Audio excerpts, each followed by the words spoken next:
नमस्ते बच्चों। आज हम कक्षा 8वीं दूसरी इकाई में से पाठ क्रमांक 3 लकड़हारा और वन पढ़ेंगे, जिसके लेखक है अरविंद भटनागर। बचपन में हमने लकड़हारा की कहानी बहुत बार सुनी होगी, पर वही कहानी आज एकांकिका के रूप में हमें बहुत बड़ा संदेश देगी। तो बच्चों, चलो देखते हैं वह संदेश क्या है। लेखक के परिचय में बताया है कि अरविंद भटनागर जी पर्यावरण परिरक्षक के लिए वृक्षारोपण एवं वृक्ष संवर्धन की आवश्यकता पर हमेशा उन्होंने बल दिया है। प्रस्तुत कविता में लेखक ने मेहनत, ईमानदारी एवं छोटे परिवार का महत्व समझाया है। आपका कहना है कि पेड़ पौधों से हवा, पानी, फल मिलते हैं। अंततः हमें पेड़ पौधों, वनों का संरक्षण करना चाहिए। प्रस्तुत एकांकिका में पात्र के रूप में लकड़हारा एक ग्रामीण व्यक्ति भगवान के रूप में, लकड़हारे की पत्नी और एक हरा भरा पेड़। पहला दृश्य, एक लकड़हारा टहलता हुआ मंच पे आता है। लकड़हारे के हाथ में कुल्हाड़ी है। वह पेड़ के पास आकर रुक जाता है। पेड़ को देखकर लकड़हारा, चलो आज इसी पेड़ को काटे, इससे आज की रोटी का इंतजाम हो जाएगा। पेड़ की डाल काटने के लिए कुल्हाड़ी चलाता है, पर कुल्हाड़ी हाथ से छूटकर नदी में गिर जाती है। लकड़हारा चिंतित एवं दुखी स्वर में, हे भगवान, मेरी कुल्हाड़ी! पानी गहरा है, तैरना आता नहीं, कैसे काटूंगा, क्या बेचूंगा, आज बच्चे क्या खाएंगे। इस बीच भगवान ग्रामीण व्यक्ति का वेश धारण कर मंच पर आते हैं। ग्रामीण, बड़े दुखी लग रहे हो, क्या हुआ? लकड़हारा, क्या कहूँ भाई, अचानक मेरी कुल्हाड़ी नदी के गहरे पानी में गिर पड़ी, मेरा तो सब कुछ चला गया। ग्रामीण, हाँ भाई, तुम्हारा कहना तो ठीक है। लकड़हारा, भाई तुम मेरी मदद कर सको तो बड़ा उपकार होगा।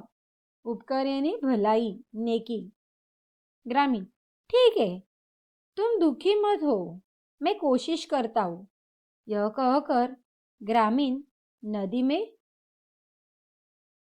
कूदा और एक चांदी की कुल्हाड़ी निकालकर बाहर आया। अरे भाई, तुम कितने भाग्यवान हो, लो तुम्हारी चांदी की कुल्हाड़ी। भाग्यवान यानी किस्मत वाला। लकड़हारा, नहीं भाई, यह कुल्हाड़ी मेरी नहीं।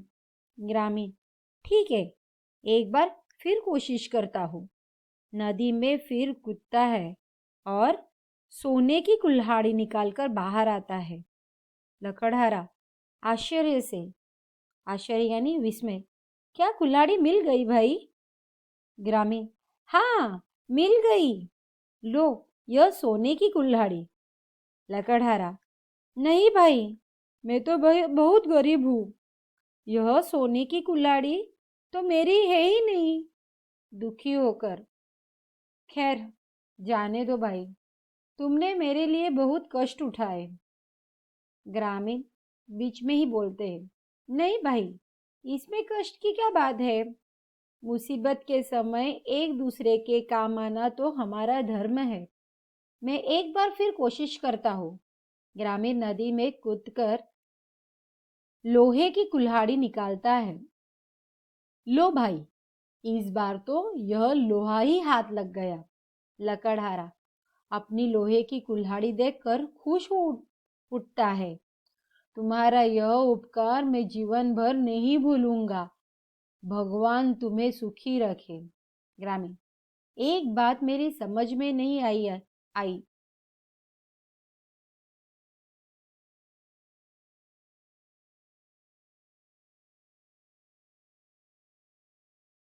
वह क्या? ग्रामीण, मैं तुम्हें पहले चांदी की कुल्हाड़ी दी, फिर सोने की दी, तुमने नहीं ली, ऐसा क्यों? लकड़हारा, दूसरे की चीज को अपनी कहना ठीक नहीं है। मेहनत और ईमानदारी से मुझे जो भी मिलता है वही मेरा धन है। ग्रामीण चला जाता है और भगवान के रूप में मंच पर फिर से आता है। अभी भगवान बोलते हैं, धन्य हो भाई, मैं तुम्हारी ईमानदारी से बहुत प्रसन्न हूँ, लेकिन एक शर्त है पर तुम हरे भरे पेड़ों को नहीं काटोगे, न ही लालच में पड़कर जरूरत से अधिक सूखी लकड़ी काटोगे। लकड़हारा, मुझे शर्त मंजूर है। और यहाँ पर्दा गिरता है। अभी दूसरे दृश्य में क्या होता है हम देखेंगे। दूसरा दृश्य, मंच पर लकड़हारा सो रहा है।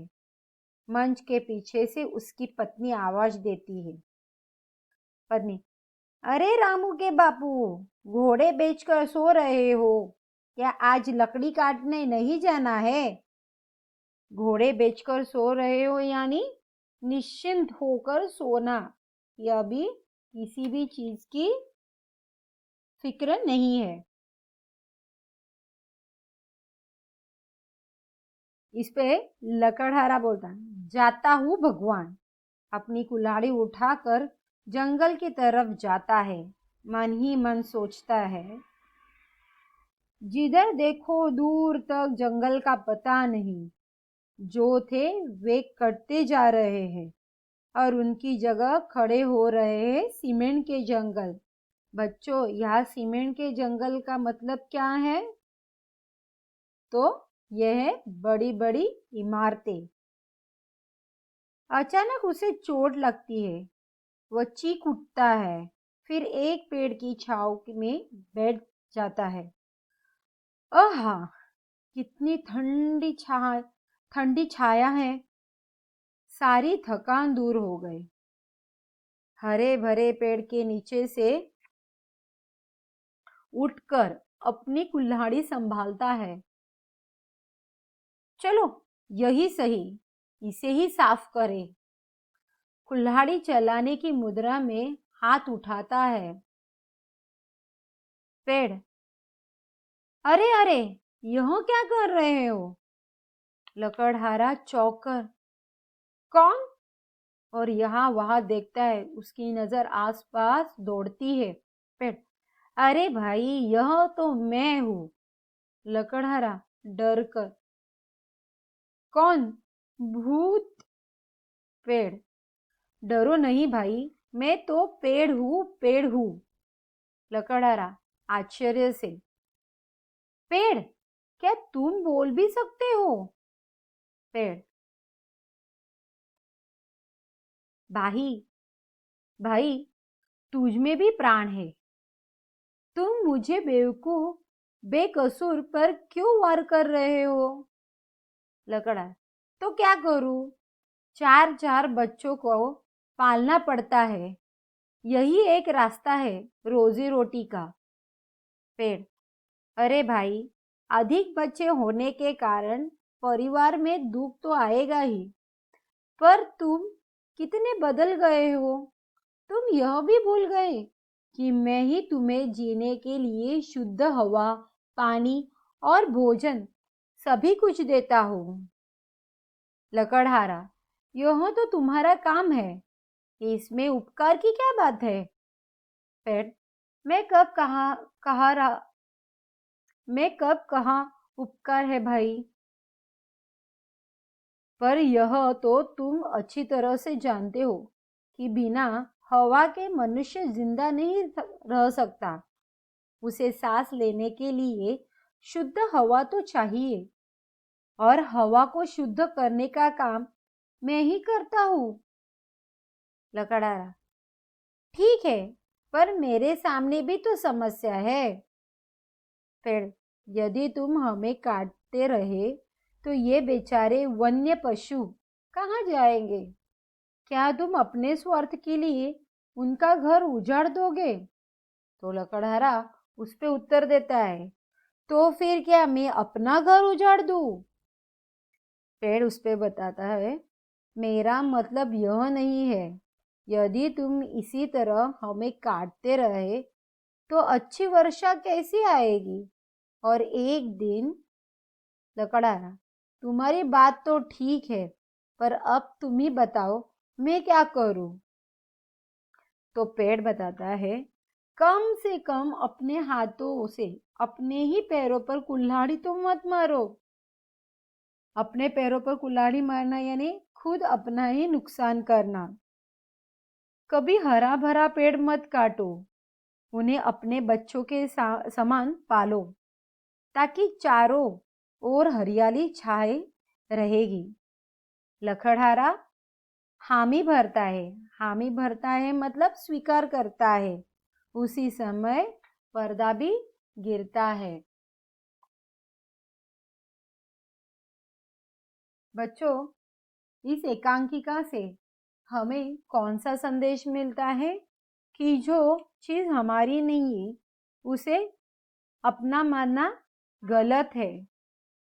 और दूसरी बात है कि हमेशा ईमानदारी से रहो, बहुत मेहनत करो। और पेड़ हमें क्या बताते हैं कि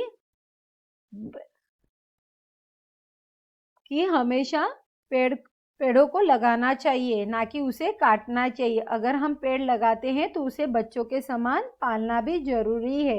एक पेड़ काटने के लिए समय नहीं लगता, पर उसी पेड़ को बढ़ाने के लिए ढेरों सारे वर्ष लगते हैं। इस एकांकिका में लेखक ने समाज में व्याप्त कई मुद्दों पर प्रकाश डाला। वनों की कटाई से होने वाले दुष्परिणाम को बड़े प्रभावी ढंग से बताया गया है।